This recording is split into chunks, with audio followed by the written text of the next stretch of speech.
Greetings everyone and welcome to my YouTube channel. I'm your host Captain Rye, and in today's video we've got a compilation of all the images I took for my trip down to San Diego to see the USS Midway. If you'd like to see any of these images in more detail, up close, maybe take a look and read some of the things in the plaques that were photographed, feel free to do so by visiting the Imager album, where all of these images are located. You'll find the link for that in the description down below. Now sit back, relax, and enjoy a little bit of history on the Midway, and then I'll talk about my trip down there and my thoughts on the ship. The USS Midway class of carriers, originally classified as CVB-41, were originally conceived in 1940 as a design study to determine the effect of including an armored flight deck on a carrier the size of the Essex class. The resulting calculations showed that the effect would be a reduction in the air group size, resulting in the ship having a smaller air group of 64 compared to the Essex 72. The decision and design of adding the armored flight deck to the carrier was heavily influenced by the Royal Navy's armored carriers and its experiences in 1940 and 41 before the United States joined the war. The resulting carriers were very large, with the ability to accommodate more planes than any other carrier in the U.S. fleet. In the original configuration, the Midway ships had an air wing of almost 130 aircraft. It was soon realized the coordination of so many planes was beyond the effective command and controllability of one ship. However, their size did allow the ships to easily accommodate the rapid growth in aircraft size due to what took place in the early jet age. The USS Midway was ordered on August 1st, 1942, following the Battle of Midway, and her design did include lessons learned from that battle. Her keel was laid down on the 27th of October of 1943, and due to wartime allotments, she was completed at a record pace on the 20th of March 1945. However, she wasn't commissioned into the U.S. Navy until the end of World War II on the 10th of September of 1945, missing the war that she was designed and built for by just 8 days. After her commissioning, she would mostly be assigned and deployed to the North Atlantic fleets, and would be in the North Atlantic during the Korean conflict. In 1954, the ship would conduct a world tour cruise and eventually join the 7th Fleet for operations in the Western Pacific until 1955. In 1955, she transferred to Puget Sound Naval Shipyard, where she underwent an extensive flight deck modernization program, SCB-110, that added the characteristic angled flight deck in modern carriers. It was during this time period that the steam catapults for the new heavier aircraft coming on station were added to her as well. The USS Midway's first combat deployment would come in 1965 as she sailed for the Vietnam conflict. Pilots from the USS Midway are accredited with the first 2 MiG kills in the conflict, occurring on the 17th of June, 1965. In 1966, the ship headed for San Francisco Naval Shipyard, where she underwent her second and final massive modernization, SCB-101.66, which proved to be extremely expensive and controversial. The flight deck was enlarged yet again up to 4 acres, and the angled flight deck was increased to 13.5 degrees.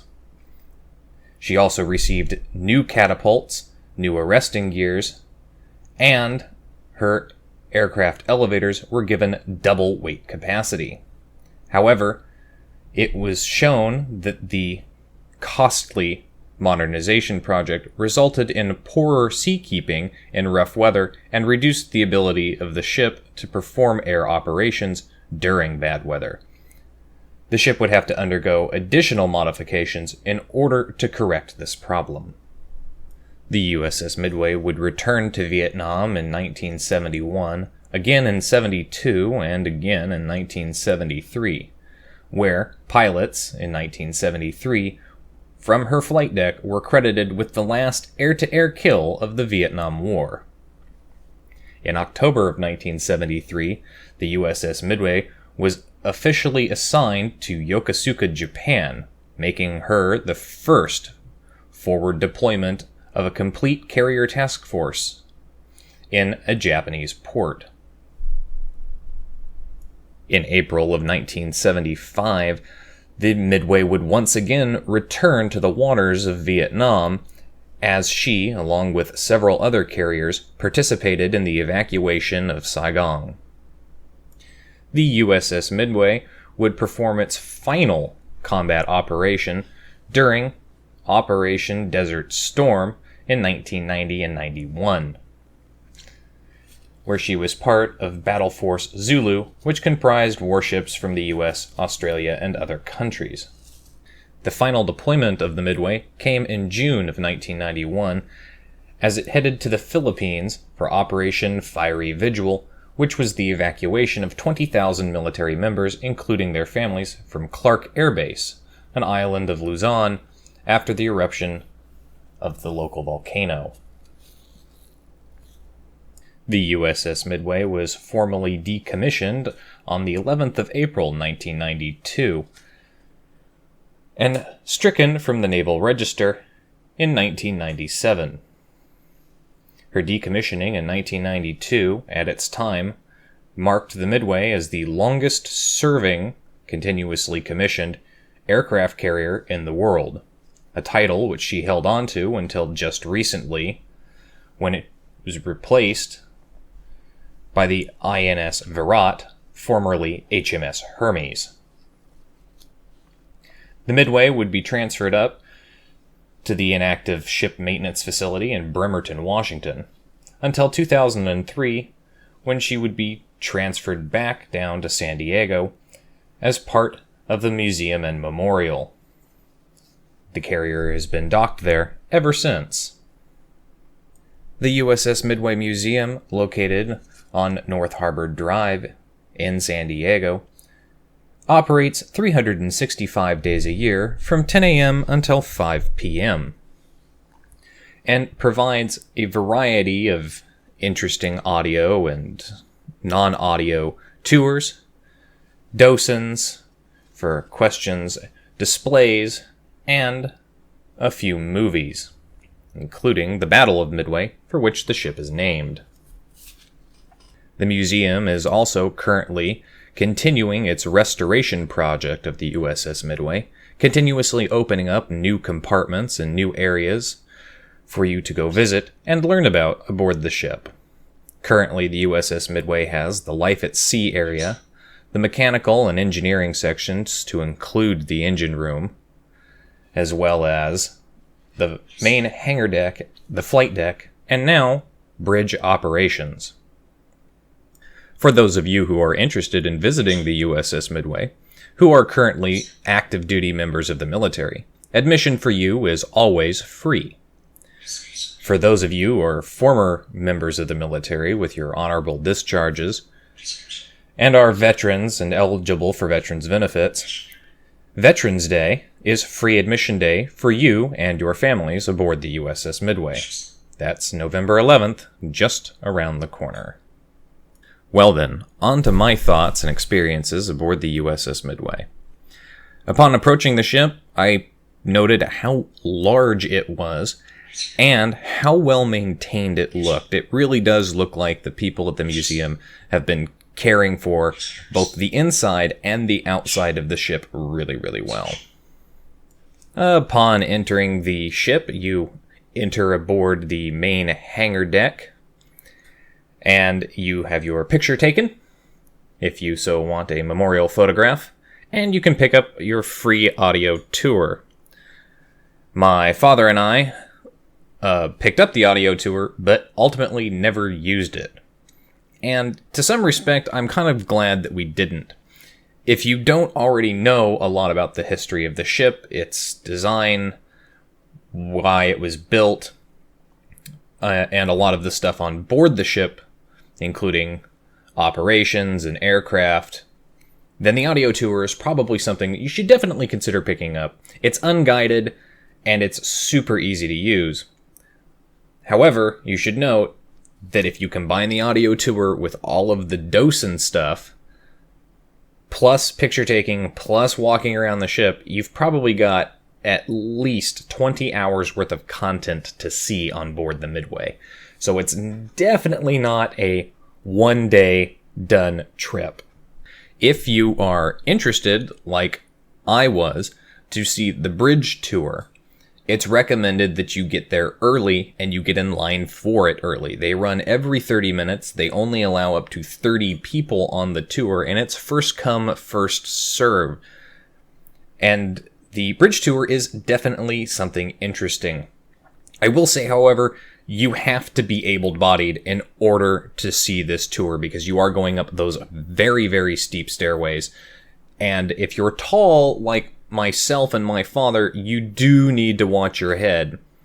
One of the biggest things that I noticed on board this ship, both on the bridge and down in the compartments below the hangar deck, there really was not a lot of head clearance for us. If you're over 6 feet, most of the ceilings in almost all of the compartments are about 6'5", and then they've got low-hanging objects such as water, gas, sewer, electrical, ducting, beams. I did only manage to beam myself once in the mess hall on a low-hanging plastic ducting. Fortunately, it was the plastic ducting and not the steel beam that ran the length of the room. The areas that they have, fortunately, the way the ship is opened up, you can't get lost. There's no way to get lost. It's basically linear corridors. You can't zigzag back and forth in most of the space. But there's a lot to see even in those linear corridors. Now, my father and I went down, as I mentioned, at the end of October over Halloween weekend.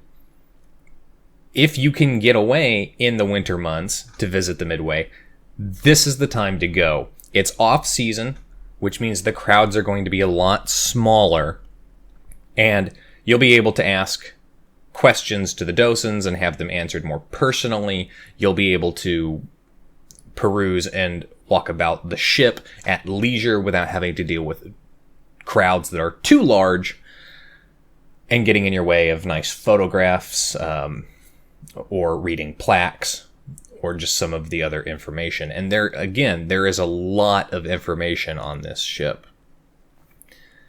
I commented that I thought the ship was incredibly large until I got inside of it, and in combination with that low headroom in most of the compartments, the ship actually surprisingly small.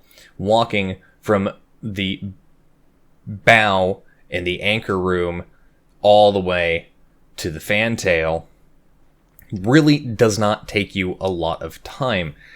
And in the Life at Sea, one of the places that they go through and show you is the laundry section, located right below the fantail of the ship. Which means you're going to wander down there, but you're going to realize just how short of a straight line walk that actually ends up being. Again, though, if you're going to go to the Midway, these are all places that you have to be able-bodied because there's a lot of stairs going on there. They haven't gutted the ship to make room for an elevator yet, though it's possible that they might end up doing that one day. The other thing with the Midway is that once you get on board, and you can get on board at 10 a.m. when they open, you can tour around. If you get hungry, they have a restaurant on board, but we didn't eat at it. When you leave, you can stop at information and get a nice stamp for your hand, go, have lunch, see something else, and come back later in the day and use that stamp as your re-entry, which I think is really nice. There's a great seafood restaurant right across from the Midway that I would recommend. Plus, there's all sorts of street merchants and vendors in the area.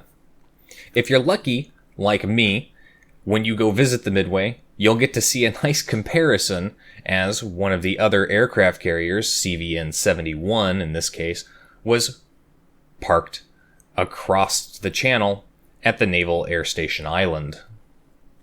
And of course, lots of aircraft going over because it is an active naval station. So it's kind of cool to get that military feel on a military museum. Anyway, that's it for today's video, folks. If you liked the video, hit that like button, hit the subscribe button, leave a comment down below. If you'd like to follow me on Facebook and get semi-regular channel news and updates, I highly encourage you to do so, as you'll see some pictures, including teasers, from trips that I take to other historical museum ships around the country and eventually, hopefully, around the world. If you'd like to help support me and my channel and help support me going to these great ships, please do so by donating at my Patreon. If you'd like to get more information on the USS Midway, and I recommend taking a look at that and maybe becoming a supporter or a member, or you just want to know when the best time to go is, what ticket prices are, or events are going on, do so by visiting the Midway Museum website. You can find the links for all of those, including the Imager album of the images I took, in the video description down below. As always, I'll see you next time. This is Captain Rye, signing off.